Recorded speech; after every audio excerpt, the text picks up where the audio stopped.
So hello, welcome back to Go Again Gaming and another Age of Sigmar video here on the channel. My experiences and discoveries of this game. It's been about a month or so since me and my mates started getting into this, and I've played 4 games, one of which was just like a 2-on-2 sort of learning experience, and then every game after that has been a 1v1 sort of pitch battle profile game. And I've learnt something new every single time I've played, and starting to really get the hang of it now, albeit there is still a lot of things to track, especially when you jump in the deep end and start doing 2,000 to 3,000 point army battles when you haven't even played a game of Spearhead. So there is a lot to learn in this game, and I'm going to sort of break down my experience with the third game that I played. And at the moment, all the games that I tend to be playing are against my mate Josh, and who plays Stormcast Eternals. So I'm very much learning based on that matchup, that particular matchup. But Stormcast are pretty tough. They're pretty solid solid units to get into battle with as well. And don't I bloody know it with some of the tales that I'm going to tell today. But yeah, really enjoying it so far. In the new year, 2025, there's going to be more Warhammer Age of Sigmar content here on the channel. I do plan to do battle report videos. I've already procured a few people that want to play battle report videos with a myriad of different armies. And that's going to be filmed in Firestorm Games in Swindon. And I'm also going to be probably going to be doing tabletop simulator streams as well, like chilled out streams. I'm going to do potentially every week or two on TTS, playing Spearhead with, again, a myriad of different people. I'm also going to be partaking in Pleasant Kenobi's Spearhead League as well, if that goes ahead. So I might even capture some of that for you and my experiences with that. But yeah, the content is going to ramp up a lot going into the new year. But I've got a lot of flesh and blood stuff just wrapping up towards the end of this year before I really start pushing the Warhammer stuff. Mainly it's just like a passion project, really, but all on Go Again Gaming because that's just my channel. But yeah, today we're going to be speaking about my experience in my third game against Josh, who was playing his Stormcast, and of course me on the Seraphon. So the first thing that we played incorrectly and have played incorrectly ever since we started this game is the objectives and when we contest those objectives. So beforehand, we were basically just, whenever we walked over an objective, we basically captured that objective, and that is not how it works, apparently. So let's say, for instance, there's an objective in the middle of the screen. So this microphone is the objective. If my units were over here, if my hand was over here, right, these are a bunch of units, and I just moved through this microphone area, that would then count as me capturing that objective, which is completely wrong, apparently. So you can't just, if you're here, if your unit is here, and this is an uncontested objective, you can't just move your unit through it and then you capture it. You have to basically stand on that objective for a turn, make sure you're then contesting it with the amount of models in there, and then you start scoring on it. So the actual wording of it is, at the start of the first battle round, and at the end of each turn, follow this sequence for each objective in order chosen by the active player. So starting with the active player, each player determines the control score of each of their units that is contesting that objective. A unit's control score is combined control characteristics of all models in that unit that are contesting an objective. So you're not actually able to walk through an objective to capture it. You have to sit on it, and then it counts within your score at the end of the turn, and that's when you can then move off of that objective and still continue scoring it, unless it's contested by someone else afterwards. So that was a bit of a mishap. Because we were both of us were able to just literally just march our troops through an objective zone and then count as capturing it. We weren't sort of stalling up our armies by moving them over, waiting them on it for them to score it, and then moving off. We weren't doing that. So basically all of our units were able to just bypass the objectives and capture them, which did give certain things the advantage, right? So you can't do that. You have to basically camp your guys or whatever it is that you've got on the objective to then score it, and then you can move them off of there. So yeah, that sort of frees up, not frees up, it sort of freezes up a lot of the units that you have, because you have to then dedicate certain units to capturing objectives and not doing anything else for that turn. So that's quite a pivotal rule that we missed, unfortunately. But going forward, that will make the games a little bit more tactical, because you have to dedicate units to certain areas on the board if you want to grab objectives, but also defend those objectives as well. But yeah, so that was cool to learn. My next sort of thing on my list here is how sick the Agrodon Lancers were, and how much of underutilization I got from their rage ability as well. So the Agrodon Lancers, when I first sort of picked them up and started playing with them, I was just like, they're not that great. So I decided to try them again in this third game, and they were absolutely awesome. They were really, really good. Really enjoyed the Agrodon Lancers because they've got quite a lot of rend on their sort of innate abilities through the companion attacks, and that is buffed by the Primal Rage as well. So that's pretty sick. So obviously the companions are the Agrodons, and the Lancers are the Saurus or the warriors on top. But the Agrodon's sort of rending bites and striking talons, as I'm reading here, are 3 attacks at 4 to hit, 3+ to wound, but they have a 2 rend and 2 damage. So rend is actually very, very pivotal. You need a lot of rend if you're fighting Stormcast, because of the fact that their armor saves and their just general saves are very, very good. So the more rend you can get, the better. And obviously with Agrodon Lancers as well, they do get +1 damage and +1 rend. So you get +1 damage to the charge and +1 to rend if they're fighting monsters because of their abilities. So they can really just rip through units like butter. But also the Primal Rage ability is pretty sick, which is again is something I didn't really remember in the game, and that's when they have to use the fight ability each turn. Well, they must use this ability each turn, and if they use any fight abilities this turn, place a rage token next to it to a maximum of 3. And then if it doesn't fight, then you have to remove all the rage counters. Add 1 to the attack's characteristic of this unit's companion weapons for each rage token it has. So if you've continuously got these guys in combat, they could potentially do 6 attacks if they're pure rage. If they manage to survive quite a long time, their Agrodon rending bites and striking talons can go up to about a 5 or 6 attacks. So rend 2, damage 2 on that is absolutely insane.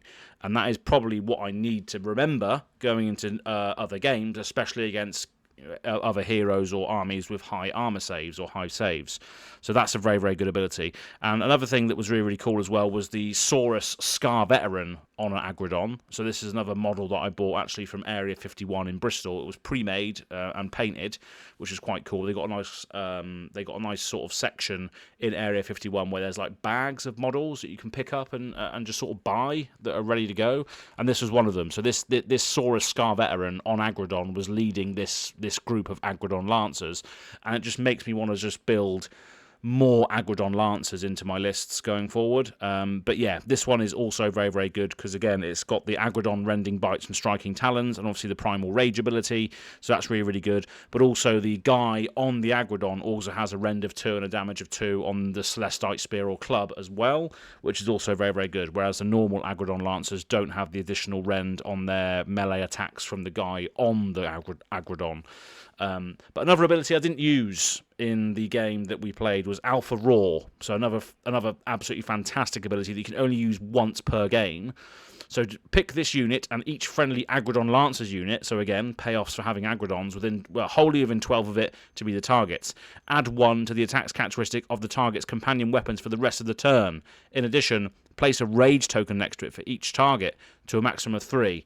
So this just makes all of the Agrodons just absolutely tear people apart with that +2 rend as well, which is just pretty sick. So yeah, I need to sort of invest potentially in more Agrodon Lancers led by Saurus Scar Veterans, because they do tend to be just absolute savages, and they can tear through units with high armor saves, which is what I'm running myself into a lot of at the moment with the Stormcast. But there are other strategies into Stormcast as well that I've read about online, which will come into another point later that I make.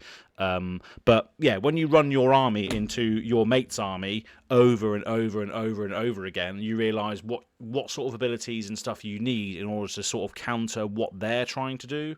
But that comes with time, and that comes with patience and just sort of learning and discovery, right? But yeah, really enjoyed the Agrodon Lancers. Do want to get maybe a whole another box of those and another Scar Veteran to lead them, so I can have loads of Agrodon Lancers on each flank, and then some Slan and some other wizards, which we'll get into in a moment. But yeah, really like them. One unit that was also part of this list that I fought against Josh with. There was a group of Raptidon Hunters in there, and they just don't seem very good. I mean, they can run around the board quite quickly. They have a few attacks, but not very good on hit. Not much rend at all, so they're not really good at attacking. They seem to be okay to move around the board and maybe snag some objectives here and there and maybe get some battle tactics, but they were very underwhelming when trying to face down Stormcast. So I don't know whether I'm going to be using them going forward. They just seem a little bit weak. And also, they have synergies with other Raptidon Hunters or Raptidon Chargers, I think, which I just didn't have in my list at the time. So maybe they're going to hit the hay sometime soon with the Raptidon Hunters. Although they are quite quick, they can maybe snag you an objective or a battle tactic early. They're not really meant for this world for the rest of the game, to be honest.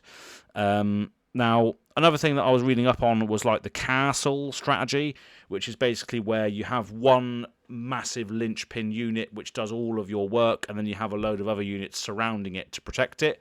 And this got me thinking about, because during this game, me against Josh, Seraphon versus Stormcast, he was able to deep strike in behind my lines and just take out my Slan Frog Wizard very quickly, and when that happened, when the Slan fell, it was basically game. And not only that, but when I get onto the point I'm going to make about wizards later, is that there just wasn't much value. That Slan just didn't get me much value whatsoever. I think he healed a few units here and there through his Celestial Conduit ability, being able to use the range of another skink in the army to heal some units. I think he did that a couple of times. He wasn't able to reincarnate or revive any units that had died throughout the course of the battle because he was just taken out pretty quickly. So that sort of begs to me, like, do I want to run like a castle strategy, which is like have the Slan Master and then have a load of other things around it trying to protect it from actually dying, to try and outlast it, using other units as a buffer to its own health, basically. And that got me looking at the Saurus Guard, which are pretty cool because they have this ability called Selfless Protectors. So while any friendly Slan units are wholly within this unit's combat range, both the Saurus Guard and the Slan units have a ward of 5, which is pretty good. The Slan itself has a ward of 6, I believe, but just giving it that extra ward will obviously help it be protected against other damage coming in. So that's something that I'm probably going to look into getting, although I don't know for the life of me where I can pick up Saurus Guard from, because even on the app, they've got like a very old model. So maybe there are sort of ways and means of getting the Saurus Guard, or maybe just getting older models for it. But we'll see as time goes on. But yeah, that strategy of just having a castle, just having if you've got one big powerful unit that does a lot of valuable stuff, then setting up other units to protect it with synergies like that from the Saurus Guard, giving 5-up wards to Slan seems like a very good idea. But yeah, so I'm going to more on that strategy as it develops. Another thing which was underwhelming, which is on my list here, is the Bastillodon. Just didn't really do much. Obviously, it's got quite a high save, but the attacks that it was doing, the big sort of solar engine or solar cannon attacks, which weren't doing much, to be honest. So I just don't know whether the Bastillodons really sort of complement what I was trying to do, but then saying that, my army was just a mishmash of everything. So maybe the list does need to be more refined in order to sort of get the sort of best out of the models that you're using, but having a random Bastillodon in there that's just firing shots with not much value was not great. So another sort of demonstration of the fact that the Bastillodon just didn't really get me much value in this particular game. Another sort of note I've made here is know your enemy's units if possible, or just check the app. This is where I'm going to do a not sponsored plug to actually download or subscribe to the Warhammer Age of Sigmar app, because you get access to all of the war scrolls, even your opponents. So it just means that you can sort of have a look at your opponent's model and then check your war scroll on your app as to what it does, because there was a moment in this particular game where I ran both my Raptidon Hunters and my Skinks into a Celestiant Prime, which is the big model that's got like it's like floating up in the air. Stormcast had all this like weird energy going on beneath his feet, or their feet, and yeah, I just ran into there and they just melted like butter, because every hit from the Stormcast did like 4 damage or something ridiculous like that. So yeah, know your enemy's models is another sort of point that I would stress, is before you go charging any of your units into another hero or something, at least know what you're charging into, because that was just a waste of units. The Skinks and the Raptidon Hunters just died in hellfire from the Stormcast there. Probably not hellfire, more like divine cleansing. But yeah, they just died. So yeah. And then one last thing on this particular video, and this is probably going to be the thumbnail of the video, is manifestations. So up until this point, none of us in our play group, and we're 3 or 4 games in at this point, have not used any manifestation spells or endless spells as they're portrayed in this game. And that is a huge disadvantage. And because I thought, like, is this all that wizards do? The wizards get access to a spell lore from your spell lore that you can access depending on what army you choose, and they also have some of them have a few abilities that they can use on their war scroll. But that is definitely not all they can do. The manifestations, as well, after what I've read and stuff online, do tend to be where the main power and value and sort of point allocation comes from the wizards themselves. Because some of the manifestations that you can cast are absolutely insane. One of the manifestation laws that I want to potentially add into my Seraphon lists going forward is the morbid manifestation, which is just absolutely insane, because it hands out a lot of mortal wounds, which is probably what you need against like things like Stormcast that have high up saves. You need a lot of things that will just dish out mortal damage, which can only be prevented by a ward save. So yeah, I need to get the models for the manifestations as well, which I don't know where to get. I think a lot of people do 3D print manifestation stuff. I definitely want to get the purple sun of I can't remember what it's called now. The purple sun of something, or Gish, is it? The purple sun of Sheesh. Yeah, that's the one I want to try and get. But yeah, there's a couple of other ones as well, like the Suffocating Gravetide and the Malevolent Maelstrom, which also look really, really cool. But I just don't know where to get them from. But manifestations are one of the most powerful things that you can do in the game, because you basically just summon another unit on the battlefield, which has normally some ridiculous attacks, which can deal out horrible damage or just give you massive buffs or heal you even. There's a couple of healing spells there as well that move around the battlefield, healing your people. But yeah, manifestations do seem to be where all the value is in Wizards, and we haven't used them whatsoever. So when I was using like my Slan, I was running 2 Skink Star Priests on either side, and I was like, is this all they can do? Is all they can do cast Earthquakes and then use Light of Chotek every now and again? And then obviously you've got the Slan, which does the Celestial Deliverance ability, I think. And then you've also got Lord Croak, which also does some other things. I haven't got Lord Croak yet, but I was just thinking, where is all the value in Wizards? And it's in the manifestation lore, which we haven't used yet. So yeah, that's pretty much one of the big takeaways going forward is learn the manifestation lore, because that's where a lot of your value comes from your wizards.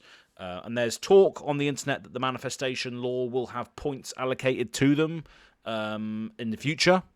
There's a bit of rumours here and there. I think the Honest Wargamer, is it the Honest Wargamer, has mentioned that he believes that the manifestations will have points allocated to them in the future because of how insanely powerful they are. They can come onto the board, they can clog up units, they can screen things, they can attack, they can move, they can do all that good stuff. I'm not sure whether they can contest objectives. I don't know that yet. But correct me in the comments if you know. But yeah, manifestations, takeaway is try and learn them, try and use them. And at this point, again, going into what will now be the 4th game when I play again, when I get back from Japan, I want to learn what the manifestations do, and I want to be able to cast them or attempt to cast them because they do seem very, very powerful, and it does seem that that's where the wizards get a lot of their value from as well. So that's pretty much it for today's video. I hope you enjoyed it, and I hope you're enjoying Age of Sigmar as much as I am right now. I'm very much still discovering it, learning it, and playing it really, really badly right now. I'm running myself into Stormcast over and over and over again until I learn. The Dark Souls way, just learn by death, I guess. But I've been As from Go Again Gaming, and yeah, when we go into the new year, 2025, we're going to see a lot more Warhammer Age of Sigmar content here on the channel, and yeah, it's going to be a good year, 2025. So make sure you stay tuned if you are a fan of all this sort of content and more. That's pretty much it. We'll see you soon. Cheers. Goodbye.